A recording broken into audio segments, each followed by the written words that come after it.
Pessoal, como é que vocês estão?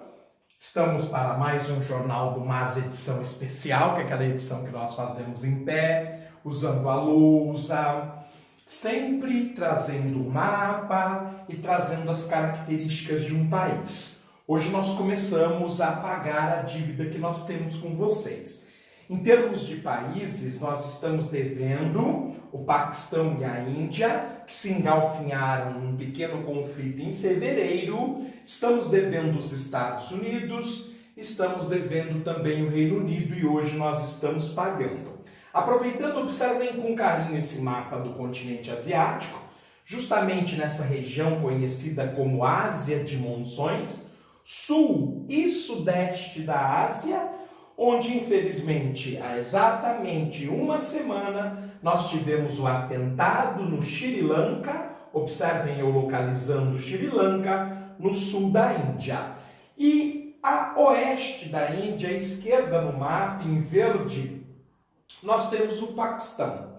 O Paquistão é o país que nós vamos analisar hoje. Lembrando que nós analisamos no programa anterior o Sri Lanka e no próximo programa a gente vai analisar a Índia.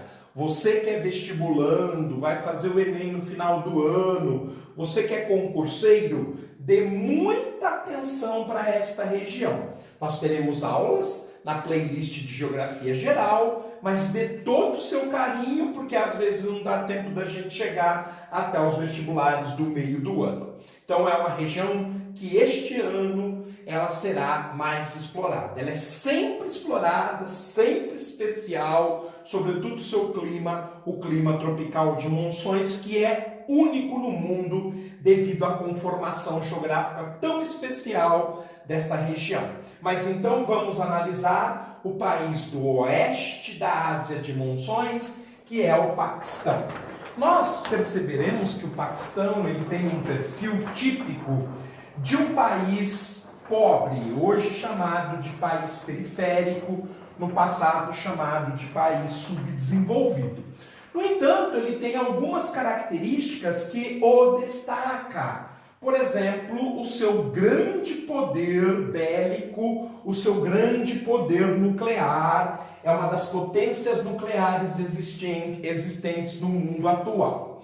Bom, gente, o Paquistão, vamos começar a traçar seu perfil, é um país com cerca de 207 milhões e 800 mil habitantes. Ele é o sexto país em população do mundo, o sexto país mais populoso, vem logo após o Brasil. A diferença entre os dois países é de apenas 1 milhão de habitantes, de tal maneira que no ano de 2019 o Paquistão deverá ultrapassar a população brasileira.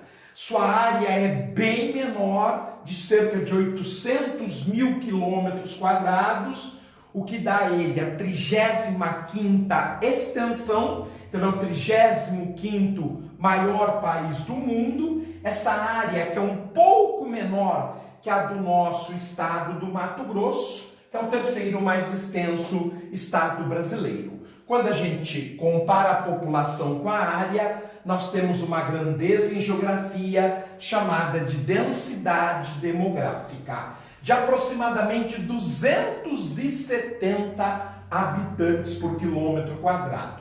Então, é um país densamente ocupado. Ele é um país populoso, tem uma população grande e é um país povoado, porque tem uma densidade demográfica superior a 100 habitantes por quilômetro quadrado, quase 270 habitantes por quilômetro quadrado, cerca de 11 vezes maior do que a brasileira. Em termos de cidades, o Paquistão ele tem 6 cidades com mais de 2 milhões de habitantes, inclusive 2 megacidades, ou seja, aquelas cidades que têm mais de 10 milhões de habitantes.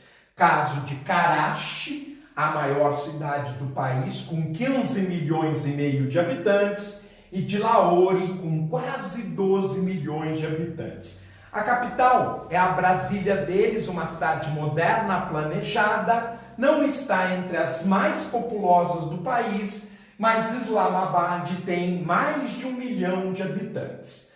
Em relação à distribuição etária, o Paquistão é um país jovem, dos que nós analisamos até agora, é o que tem o maior número de percentual abaixo dos 15 anos, quase um terço da população do país tem menos do que 15 anos, e como a gente já havia comentado, ele tem deficiências em termos de algumas áreas. Tanto que acima de 65 anos, apenas 4,5% da população. Isso demonstra tipicamente um país periférico. O crescimento vegetativo ainda é elevado, de quase 1,5% ao ano, muito embora a sua economia cresça num ritmo bem maior, de 5,3% ao ano. Então, esse crescimento vegetativo, quando ele é analisado de forma isolada, ele assusta um pouco. É uma taxa muito elevada para os dias de hoje. Mas quando ele é contextualizado e a gente percebe que o crescimento econômico é 4 vezes o crescimento vegetativo, não há problema. O que há problema é o tamanho do país, exíguo para uma população tão grande. A taxa de mortalidade, de natalidade, que são medidas por década, por decênios, a taxa de mortalidade é de 21 por mil, a de natalidade 6,3 por mil. Mas quando chega na mortalidade infantil é que a gente se surpreende.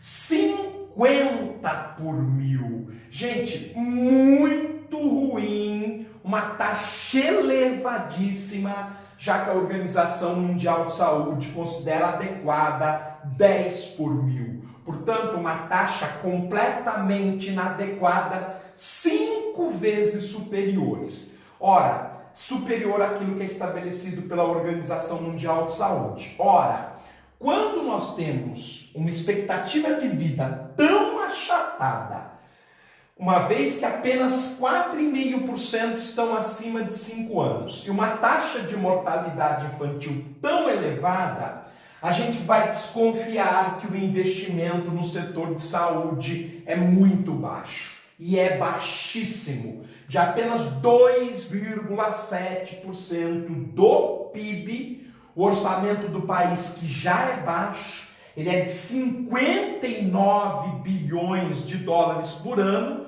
praticamente 5% do PIB, então o orçamento é pequeno, e desse orçamento pequeno, apenas 3% vão para a saúde. Por isso esse perfil típico de país pobre. A expectativa de vida de 66 anos para homens é ridícula e de 70 anos apenas para a mulher é ridícula. Lembrando que no Brasil a expectativa de vida para homens, é de 70 anos e para a mulher de 78 anos. E nós não estamos no melhor país do mundo, como nós estamos percebendo.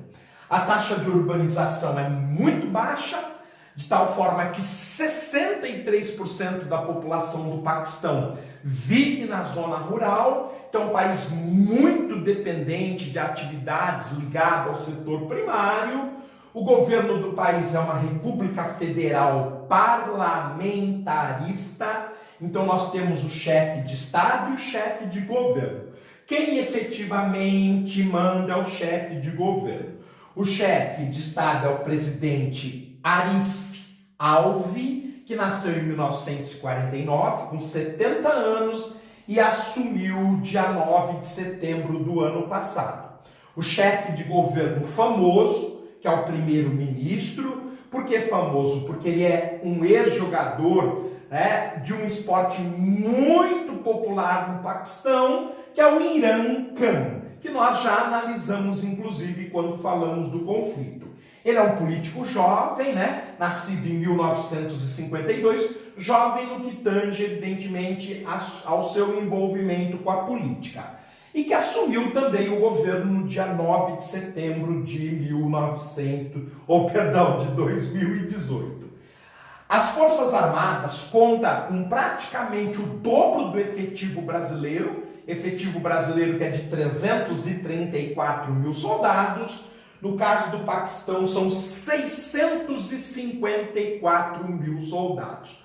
O dobro, praticamente, do efetivo brasileiro. O interessante é que o orçamento é de 9,7 bilhões de dólares por ano. Então, eu gostaria que você que está aí do outro lado, acompanhando o Jornal do Masa, pudesse me explicar como é que um país que tem 650 mil soldados tem um orçamento de 9,7 bilhões de dólares por ano, nós com um orçamento com um efetivo de 334 mil soldados, temos um orçamento superior a 30 bilhões de dólares. Eu andei pesquisando e percebi que o orçamento militar brasileiro é o 7º do mundo. Em 195 países, nós somos o 7º do mundo, como se fôssemos alguma potência militar. No entanto, em termos de tropa, nós temos a 15ª. O nosso orçamento militar ele é super inflado. É um dos soldados mais caros do mundo. Quando eu chegar nos Estados Unidos e comparar as Forças Armadas americanas e as Forças Armadas brasileiras, vocês vão perceber. E o pior, durante essa semana, com o reajuste do salário dos militares, o Jair Bolsonaro, nosso presidente, disse que estava fazendo uma justiça histórica. Tem angu nesse fubá, tem coisas erradas aí. E na reforma da Previdência ainda está se falando em beneficiar os militares. O militar mais caro do mundo está no Brasil. Por que vocês não mexem nesta sacanagem? No salário do pobre vocês querem mexer. Mexa neste orçamento militar inflado com uma tropa minúscula. Muito bem, lá vai o meu desabafo. Voltando aqui, moçada, vamos dar uma olhada na economia como se todo brasileiro fosse ignorante, todo brasileiro não pensasse e engolisse a série de besteiras que vocês querem nos impor. Voltando ao Paquistão, a economia paquistanesa. Ela é bastante simples, apesar de ser grande, tanto que o país tem um PIB de 1,1 trilhão. Então não é uma economia pequena, é uma economia que é 1/3 da economia brasileira. Obviamente que se ele tem 1/3 da economia brasileira e tem uma população do tamanho da brasileira, a renda per capita será baixa. A renda per capita é de 5.400 dólares.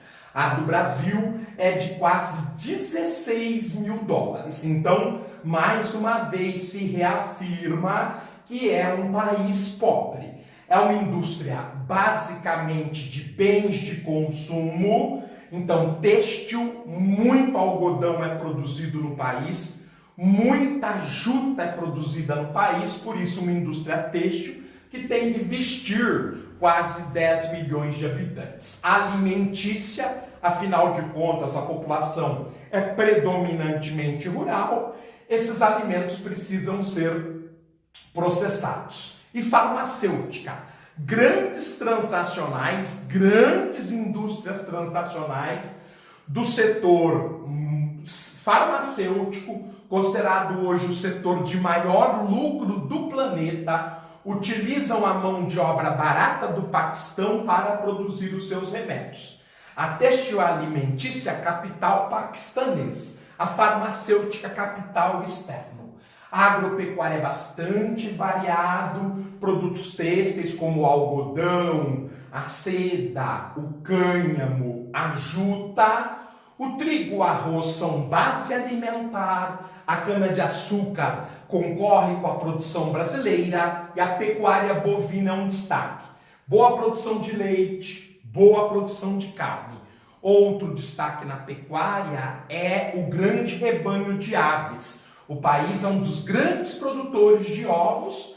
Além da carne e do frango, nós temos a produção de ovos, que é bastante importante para a alimentação humana. Recursos naturais. O país ele tem um tamanho médio, porém, devido à sua localização geológica, vários terrenos de várias idades, de várias constituições químicas, por isso tem recursos razoavelmente interessantes, como o gás natural e o petróleo, que praticamente se formam na mesma época e que estão sobretudo no sul do país, o carvão mineral, que é um carvão mineral de baixa qualidade, o minério de ferro, o minério de cobre e muito sal no litoral do Paquistão. A água, apesar da superfície do país ter vários desertos, como o deserto de Thar, como o deserto do Rajastão, no vale do rio Indo, que é o grande rio do país, que o corta de norte a sul, nós temos uma disponibilidade de água bastante interessante. Além do que, no extremo norte do país, nós temos o Himalaia, uma das maiores fontes de água do planeta, embora a água esteja guardada sobre o estado sólido. Evidentemente, eu estou falando da região do Caxemira, aquela que é sempre motivos de polêmicas com os dois vizinhos, com a China e principalmente com a Índia. A reserva de petróleo do país é pequena, 330 milhões de barris apenas, em relação às reservas oficiais. Ela é 8 vezes menor que a brasileira. A produção de eletricidade é muito modesta, 106 terawatts-hora. Eu sempre gosto de comparar com a nossa usina hidrelétrica de Itaipu, a maior geradora de energia do mundo. Só Itaipu gera 98 terawatts-hora. 15% da geração de energia do Brasil. Então, gente, o Brasil ele dispõe de uma população idêntica de 650 terawatts. O país ele tem apenas 1/6 disso. Isso mostra que essa população, que é predominantemente rural, ainda vive com iluminação a vela e de lamparina. É um país muito desprovido no que tange a esse detalhe. Inclusive bastante poluente, porque ele utiliza bastante termoelétricas, as termoelétricas que usam carvão de baixa qualidade. O desemprego é traço, ele praticamente não existe, é 4%. Isso está ligado principalmente à dependência da população do campo. Então, o campo é o grande empregador, ele emprega 42% da mão de obra. A indústria de capital interno, ou para bens de consumo, ou para a farmacêutica com capital internacional, emprega 24%. Então, é um país onde 66% da força de trabalho está no setor produtivo e 34% no setor de serviços, de tal maneira que isso explica o fato do desemprego ser tão baixo.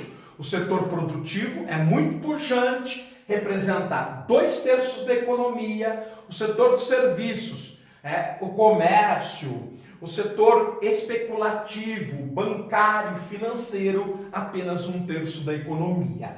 A inflação é bastante baixa, 4%, a brasileira também é baixa, mas infelizmente no Brasil a gente já sabe, está esfolado que não dá para confiar nos índices. A moeda também chama-se rúpia.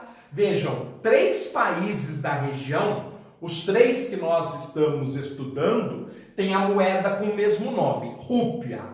A rúpia do Sri Lanka, a rúpia da Índia e a rúpia do Paquistão. Só que são moedas diferentes, apenas o nome é igual. Então tem a rúpia paquistanesa, a rúpia singalesa e a rúpia indiana. Bem desvalorizada também, cerca de 125 rúpias para comprar $1, para favorecer as exportações. No entanto, o país ele exporta muito menos do que importa. Ele exporta 22 bilhões de dólares e importa 49 bilhões, mais que o dobro. Tem uma balança deficitária muito significativa.